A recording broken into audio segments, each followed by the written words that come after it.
bringing back some of the newer ones. So there was that as well. All right, we're going to have to take a quick break. We will be back in just a moment. This is the Spencer Walsh Radio Network. Your show will return in just 4 minutes. Hendo on the beat.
show. My name is Spencer Walsh. Being here with us today. And alright, we have a busy show for you today as always. And alright. One of the things we want you to check out on the network today is For the Win. Go do it. Please check it out. It's a very nice show. And we want you to check that out as well. So you can also check out all our podcasts. Give us some feedback, what you like, what you don't like. That would be very nice as well. So check out the SWN homepage, Spreaker.com/TSWS, and it's always there for you to exploit for your own personal gain. So that's very nice. So the confirmation hearing for Donald Trump's nominee to lead the CIA will begin Wednesday, May 9th. That's today in the U.S. Senate. Haspel's nomination has become controversial because of her supervision of a CIA black site in Thailand where detainees were tortured with heinous methods that extended far beyond mere waterboarding, as it's called, as well as her central role in destroying videotapes of the interrogation sessions at which torture was employed. So she not only committed the crime, but also destroyed the evidence. So there is a lot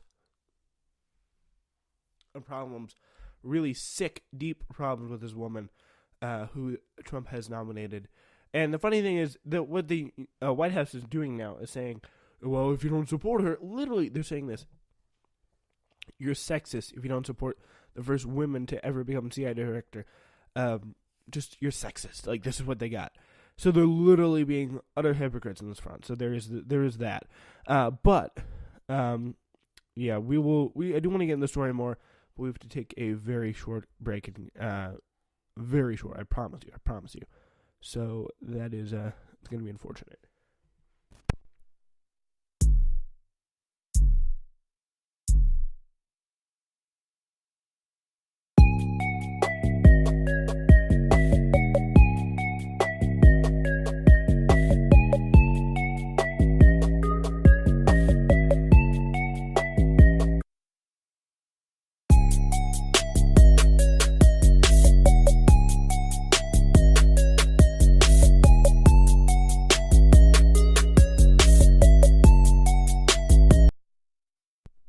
All right, ladies and gentlemen, we are back today, and sorry about that.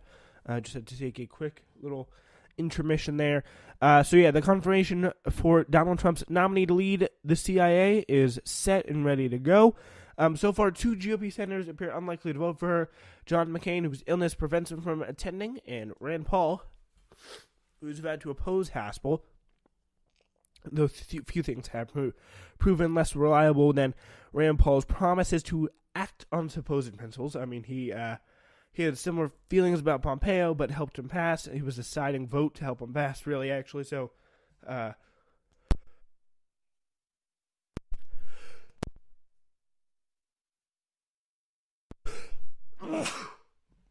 sorry, that did kind of go down the drain there, but yeah, there is that situation. So the question is, will they do so? It'll be difficult to be optimistic. Will the Democrats come up and stop this? To put this mildly, the history of the Democrats throughout the war on terror is to ensure that enough members of the caucus join with the GOP majority to ensure the passage of even the most extremist pieces of legislation or just nominees justified in the name of terrorism or national security. So, yeah, will the Democrats push through, or will they actually prove they're good for something and maybe just hashtag resist on this? The rules the Democrats typically use to accomplish their dirty deeds is quite ingenious. The defectors change that so no member bears the blame for enabling right-wingers, while the party itself is unable to claim that a majority oppose extremism. So in the Bush-era tactic of the Democratic defections in to the GOP continued under President Barack Obama, the tactic is called, according to Glenn Greenwald, it's called villain rotation. So yeah, there will always be a handful of Democratic senators that will announce they will be the ones to deviate from the party's ostensible position and impede success. But the design villain could, if the design villain constantly shifts, and so the party itself can claim support, and it's that it supports these measures, while always changing a handful of their members. Changing a handful of their members that can variably prevent it. So they always have they are pretty much, when I say that, they're having their cake and eating it too here. So 1 minute it's Jay Rockefeller as the prime villain leading the way to protect the Bush surveillance program and amending telecom immunity. The next minute it's Dianne Feinstein and Chuck Schumer joining hands and breaking with the party to ensure Michael McCaskey's confirmation as Attorney General. Then it's Big Bad Joe Lieberman single-handedly blocking Medicare expansion. Then it's Blanche Lincoln and Jim Webb joining with Lindsey Graham to help harm him. Graham to help him support defunding civilian trials for terrorists.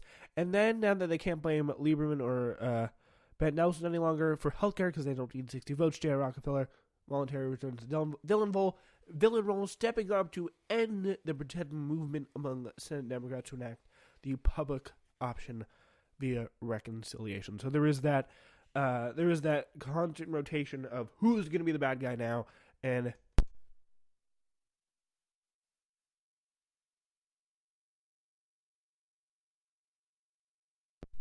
there always will be someone who's going to have to bite the bullet for the party, quote unquote, and have to take it the hard way, and really just say, you know what, I'm going to support this, because I have to, and it's gonna be rough for me, but I would never want to go against the party agenda here. So yeah, if Haspel is confirmed, it will be because a certain number of Democrat senators joined the GOP caucus to support her, while allowing the Democratic Party to claim and try to stop her by pointing to a majority of futile Democratic votes against her. So there was the majority of Democratic voted, but still, it could have been stopped if Democrats have had a united front.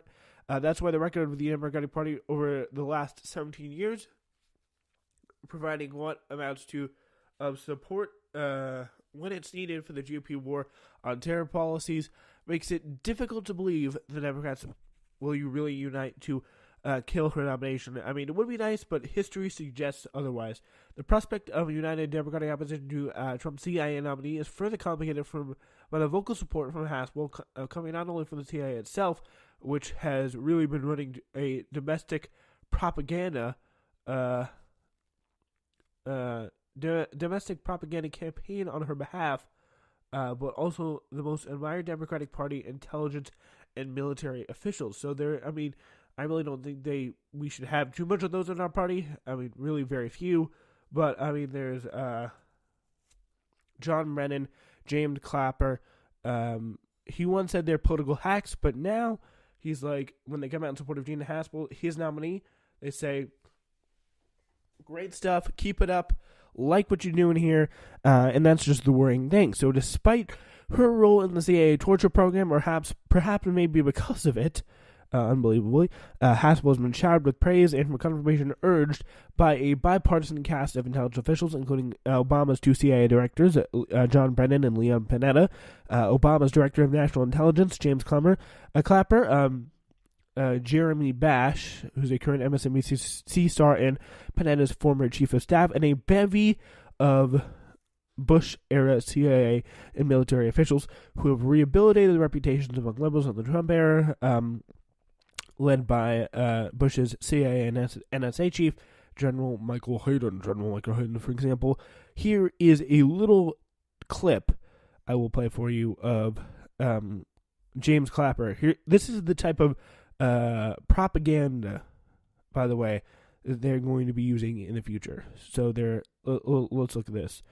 And of course, they're talking about Gina Haspel, the deputy director of the CIA, becoming nominated to be the director of the CIA. You have supported her in the past when she was nominated to be deputy. There's a lot of people raising questions, including John McCain today, about the fact that in 2002 she ran a so-called black site, CIA prison in Thailand, where two terrorism suspects were tortured. And she also reportedly, her name was on a cable ordering the destruction of tapes. But you support her.